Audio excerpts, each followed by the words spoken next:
예, 그렇습니다.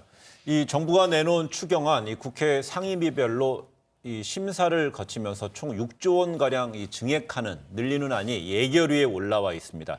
이 추경 규모 놓고 당과 청 간의 좀 파열음 양상도 좀 보이고 있는데요. 보도에 따르니까는요, 민주당 이해찬 대표 그리고 또 홍남기 부총리에게 거취까지 언급하면서 강하게 비판했다 이런 내용이 들립니다.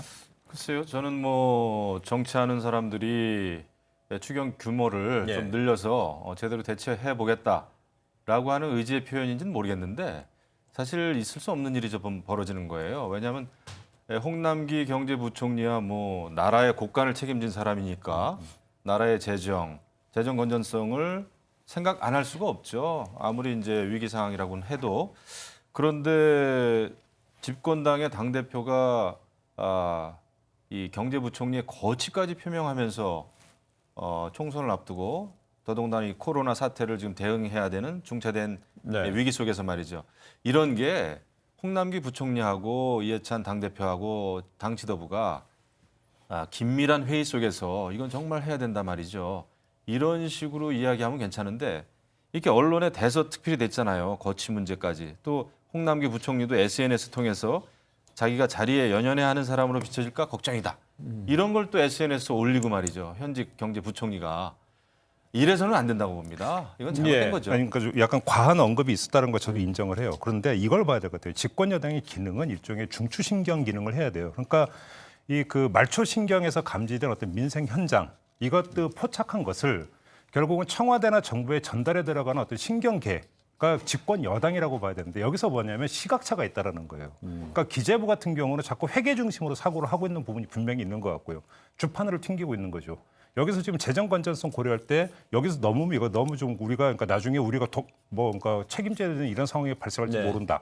이런 식으로 방어적으로 접근하고 있고. 근데 집권 여당 입장에서는 지금 민생 현장에서 나오고 있는 아우성을 다 듣고 있으니까 이게 뭐 이거 세 발의 피 같은 이 정도 갖고는 안 되는데 왜 자꾸 이렇게 생색만 내려고 하느냐는 건 답답증이 결국은 이해찬 대표 이런 어떤 그 발언으로 나온 것 같아요. 이 발언의 적절성에 대해서는 김영우 의원께서 지적한 내용 저도 뭐 수긍을 합니다. 네. 하지만 이 근저에 깔려 있는 시각차와 가깝증, 요거는 좀 제대로 전달될 필요는 있다 이런 생각을 좀 근데 해요. 오늘 이런 가운데 이인영 민주당 원내대표가 오늘 지도부 연석회의에서 비상한 시국에 비상한 대응을 하기 위한 경제 모든 조치가 홍남기 부총리가 중심이 된 경제 워룸에서 준비되길 바란다 이렇게 얘기했습니다. 그럼요. 그렇게 예. 봐야 되고 네.